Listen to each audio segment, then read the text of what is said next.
Here's two ways that I could talk about buying a coffee. Here's number one. I saw Starbucks, I walked inside, I looked at the menu, ordered a latte, gave over the money, walked back out.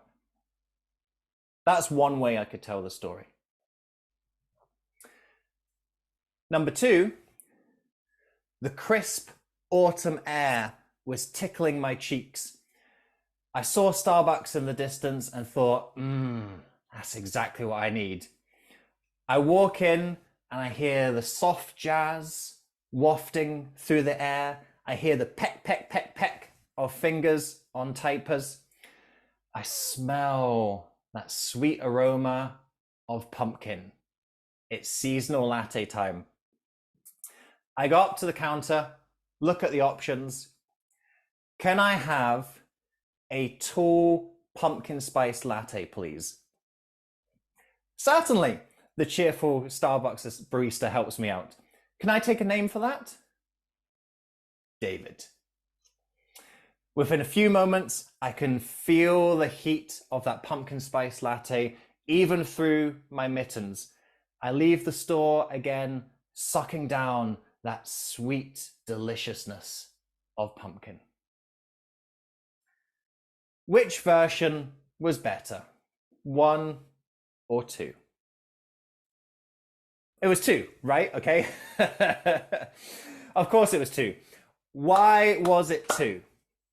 Pop in the chat. Why was two better than one?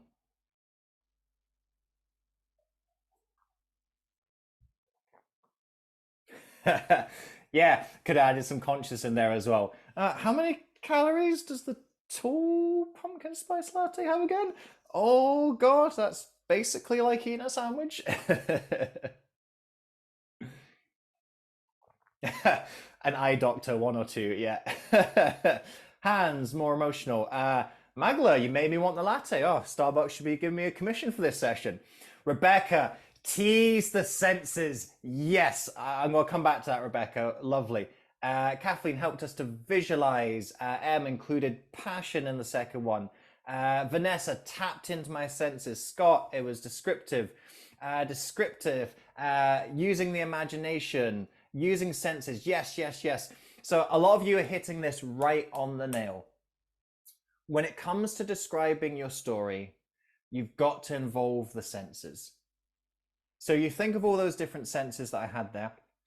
So of course we have the five senses, don't we? So the first thing you have is what we can see. To be honest, I could have done a bit of a better job there. I could have done something like the bold green sign, Starbucks. So I could have done a little bit better on the vision there. Then we have here. So I walk into the Starbucks, I hear the soft jazz, the pecking on the keyboards. We've got smell. We've got that sweet aroma of the seasonal lattes. We've got taste, the sweet syrupy. And then we've got touch. There was the crisp autumn air on my skin. There was the warmth going through my mittens. So that second version was better because you could sense that. In the first version, it's just facts. It's I walked into Starbucks, I bought a latte, I paid for it, I walked out.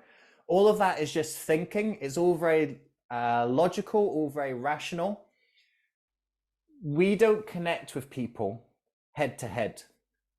There's no idiom, a head-to-head conversation, is there? The idiom is having a heart-to-heart conversation. Heart is all about feeling. The way that you get people to feel something, well, there's literally one sense, feeling. If you activate that sense of feeling both external, like on the skin, the crisp autumn air, or an internal feeling, that warm, fuzzy feeling when you're sitting inside on a cold autumn day, you're all snuggled up, that warm, fuzzy feeling that you get when you're sitting with a pet or you're sitting with your partner. So there's different ways you can activate that feeling, bringing in all the other senses as well. That is when the audience is there more in the story. It's more of an experience that they're feeling rather than information. that they're processing. Try to think about how to involve the senses as much as possible. As Zagania, what if the listener is logical, more straightforward type of person? Doesn't matter. Stories are emotional. So a logical person might want to know the facts. They might want to know, well, how much exactly was that latte? How many calories are in those lattes? But again, if you think about, why are you friends with your best friend? Why are you in love with your romantic partner? You can give me some logic and facts about why that is, but to be honest, you can't really explain it through facts and logic. I cannot tell you why I love my wife. I just do. I just feel it. It's an emotion. I can't tell you the day that I wasn't in love with my wife and the day I was in love with my wife. It's not like a binary logical thing. So stories are emotional. Interactions and the way we connect with people are emotional. So even if you are a logical person, and even if you're speaking to a logical audience, that emotion still needs to be there. Stories are all about emotion.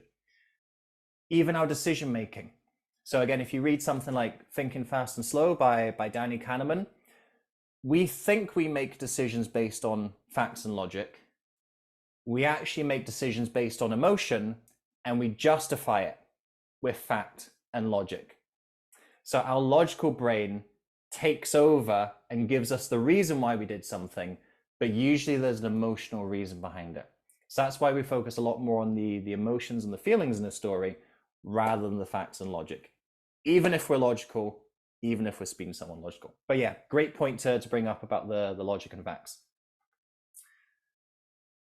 Speaking of this, I was talking there about friendships. Think about how you met. Was I going to do how I met here? No, sorry, that's a prompt for later on. I've given you a little preview. I want you to describe something that you've done today using at least 2 senses. So remember, you've got sight, sound, taste, smell, touch. Describe something you've done today using at least 2 senses. And remember, like, this can be daft stuff. Having breakfast, being in that work meeting, logging on to this Zoom. And pop it in the chat. Tell us something you've done today using at least 2 senses to describe it. What you've just seen there is a snippet of my Amplify online course. Amplify, Spark Your Speeches, helps aspiring speakers to create engaging content and deliver it effectively. It's a step-by-step program that guides you through your speaking journey at your own pace. It's a series of live workshop recordings. So you get to have the interactive experience of being in that live setting, but you get to do it on your own time. No worrying about time zones, schedules, all of that kind of fluff. There's lots of additional learning resources in the course that complement and add to the workshops that you go through. It's a 12-month program, and you can access the course in the first month for a $1 trial. So you get to come into the program, see what it's all about, and see if it's going to be right for you and your speaking development. To access your $1 trial, I've put the link in the description below. If you click that link, go through to our course homepage, and at checkout, enter the code YouTube, that's where you've come from, to get your first month for a $1 trial. Click the link in the description below, and I look forward to seeing you in the course.